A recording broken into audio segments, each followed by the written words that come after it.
কথা বলতে হবে না গুছিয়ে বাবা। গাইস ভীষণ নার্ভাস। যা বলি তা আবোল তাবোল বলি, ঠিক আছে? নমস্কার, আজকে আমরা চলে এসেছি সবথেকে গুরুত্বপূর্ণ সেটে। সেখানে আমাদের সামনে বসে রয়েছেন পিন্টু দত্ত, যার কোনো ইন্ট্রোডাকশন হয় না বহু বছর ধরে আমরা দেখে আসছি। আজকে সবার মাঝে উপস্থিত রয়েছে দুর্জয়। দুর্জয়ের সাথে আমরা একটু পরিচয় করিনি। পাশে রয়েছে জর্জ, ডিরেক্টর। তো এই সেটের ব্যাপারে আমি পিন্টু স্যারকে, ডিরেক্টর কাম প্রডিউসার, আচ্ছা, তো মালিক বেসিক্যালি। তো আমি একটু পিন্টু স্যারের কাছে আসি। তো পিন্টু স্যার যদি একটু কিছু এই সেটের ব্যাপারে যদি কিছু বলেন আমাদের দর্শক। দেখো, আমি তো বেশি কথা বলতে হবে না গুছিয়ে, যা বলি তা আবোল তাবোল বলি, ঠিক আছে? তো কিছুটা মানে সেটা কিছু মনে করো না তোমরা।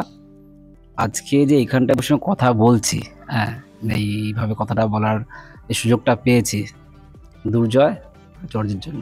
নাহলে সবসময় ক্যামেরার পেছনে থাকি যেখানে আমি কাজ করি, ঠিক আছে? একটা আমি জিনিস বলতে চাই, আমরা যে এইখানে যে সেটটা সাজাতে পেরেছি, এই মানুষটা যদি সেই 5 বছর আগে 3 বছর আগে থেকে যদি ওরকমভাবে না দিত, তাহলে আমরা এই সেট এখানে এই অবধি আসতেই পারতাম না। না, বিষয়টা হচ্ছে মানে এই জগৎটাকে, মানে আমরা যে সিনেমা জগৎটাকে আমরা এত ভালোবাসি, তারপরে এরকম দুটো ভাইকে আমি পেয়েছি, ঠিক আছে? মানে আজকে আমি যেই জায়গায় গেছি সেটা সত্যি কথা বলতে সেই রাস্তাটা আমি একা খুঁজেছি। এখন আমি যে রাস্তায় হাঁটছি সেই রাস্তায় আমি হাঁটার জন্য আরও দুটো ভাইকে বলেছি তোরা এই রাস্তায় হাঁট, যদি কিছু করতে পারি এদের জন্য। এরকম টাইপের রাস্তায় আমি যখন হাঁটছি ওদেরকেও হাঁটাই, বাট ভালো রাস্তা, ভালো কিছু হোক। ওদের হলেও মনে হবে যে আমার কিছু হচ্ছে একটা। হয়তো আজকে আমি অনেক বছর ধরে রাস্তায় হাঁটছি, কিন্তু হাঁটার পর সেই ঘরটা পাচ্ছি না, এখন সেই ঘরটা আমি খুঁজে পাচ্ছি না। তো আমার মনে হচ্ছে এই দুজনের সাথে যদি আমি চলতে পারি সেই ঘরটা তো খুব তাড়াতাড়ি আমি পেয়ে যাবো। তো আজকে এই জায়গাটায় বসে আছি, এটা একটা স্বপ্নই বলতে পারো। আমি এর আগে কাজ করেছি, অনেক জায়গায় কাজ করেছি, তো এইভাবে কাজ করিনি। আমি অনেক সিনেমাতেও কাজ করেছি, অনেক সিরিজেও কাজ করেছি। আমি যার সাথে কাজ করি তারাও সুযোগ করে দিয়েছে, কিন্তু এই যে কাজটা করছি এই কাজটা ঠিক অনেকটা আলাদা। আর এইভাবে বলতে পারবো মানে এটাও একটা সৌভাগ্য হয়েছে শুধু এই দুই ভাইয়ের জন্য। আর বাকিটা আমি পরে বলবো, কাজটা হয়ে যাক, তারপর আসবে, তখন তোমরা সবাই দেখতে পারবে। তখন পিন্টু স্যারের আমরা গুরুত্বপূর্ণ কিছু বক্তব্য শুনলাম। এখন আমরা চলে আসছি দুর্জয়ের কাছে। দুর্জয় এখানে এই এত বড় একটা সেটের সুন্দরভাবে ডিরেকশন দিয়েছে, তো তার কাছে আমরা আসবো এখন। তো দুর্জয়, তুমি একটু যদি কিছু বলো। একটু হাওয়া দিচ্ছি। থ্যাংক ইউ সো মাচ আমাকে এত সুন্দরভাবে একটা ইন্ট্রোডাকশান দেওয়ার জন্য। প্রথম কথা হচ্ছে গিয়ে রাইট নাও আমি 23, এবং এই সেটে আমি এই বয়সে আমি করছি, এটা আমার কাছে অনেক বড় ব্যাপার। এবং এই অবধি যে পৌঁছেছি তার জন্য সত্যি আমাদের ছোটোবেলার বন্ধু, আমরা অনেক ছোটোবেলায় অনেক সাথে অনেক কিছু করেছি।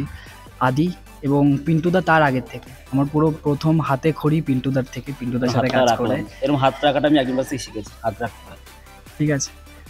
আর এই সেটে আমার কাছে ভীষণ একটা চ্যালেঞ্জিং মুহূর্ত, কারণ অ্যাড ফিল্ম শ্যুট করার জন্য একটা বাঁধা ধরা টাইম থাকে। আমরা এক্সট্রা টাইম এবং এক্সট্রা টাকা তো অবশ্যই আছে। আমরা খুব মানে কম্প্যাক্টভাবে আমার শ্যুটটা করতে হচ্ছে, প্রত্যেকটা টেকের প্রত্যেকটা লজিক, এবং একটু বেশি হার্ড মনে হয়। মানে একটা শর্ট ফিল্ম থেকে একটা অ্যাড শ্যুট করা একটু বেশি ক্রিয়েটিভিটি দেখাতে লাগে।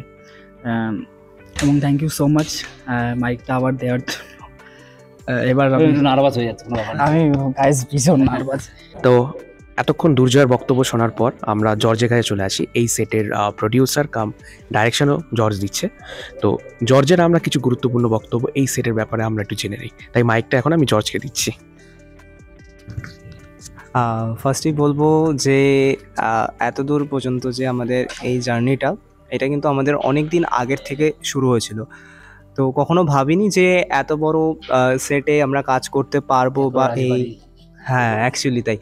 তো এখানে আসতে পারাটা তো খুবই মানে নিজের কাছেও একটা প্রাউড ফিল হয় যে না, অ্যাটলিস্ট আমরা আসতে পেরেছি। আমরা সবাই চেষ্টা করেছি, বিশেষ করে আমার এই দাদা মানে অনেকভাবে আমাদেরকে বুঝিয়েছে অ্যান্ড গাইডেন্স দিয়েছে এতদিন পর্যন্ত, যার জন্য হয়তো আমরা এরকম করে আসতে পেরেছি। আশা করি দাদা আমাদেরকে ইন ফিউচার আরও অনেক কিছু শেখাবে, মরার আগের দিনও থাকবে। অ্যাকচুয়ালি মানে একদম একটা কাজ আমরা করেছিলাম এর আগে, আমি আর জর্জ মিলে, হ্যাঁ। তো সেই কাজটা মানে করেছিলাম আমরা ডানলপে গিয়ে, আমার বন্ধুর বাড়িতে খুব সুন্দর কাজ করেছিলাম, কিন্তু কিছু ক্ষেত্রে কাজটা আমাদের সম্পূর্ণ হয়নি, সেটা আমরা আর বের করতে পারিনি। কিন্তু আবার সেই জায়গাতে আমরা ফিরে এসেছি যে আমরা না একটা ভালো কাজ করবো একসাথে, সেটা করতে পারছি। এটা আমাদের সৌভাগ্য আর আমাদের খাটনির ফল। অ্যাকচুয়ালি। আর এছাড়াও যেই জিনিসটা শ্যুট হচ্ছে, দুর্জয় অলরেডি আগে বলেছে যে আমাদের একটা টাইমের ব্যাপার থাকে। তো সেই মধ্যে মানে সব কিছু ম্যানেজ করা, অ্যান্ড আমাদের সাথে আমাদের সেটে যারা যারা রয়েছে, ক্রু মেম্বার, এছাড়াও অ্যাক্টর অ্যাক্ট্রেস, সবাই খুব হেল্পফুল, সবাই আমাদের সাথে কোঅপারেট করছে, অ্যান্ড আমরা খুব তাড়াতাড়ি এটা রিলিজ করব। তো তোমরা অবশ্যই দেখো, অ্যান্ড আশা করি সবার ভালো লাগবে। তো ভালো লাগে অবশ্যই শেয়ার করো।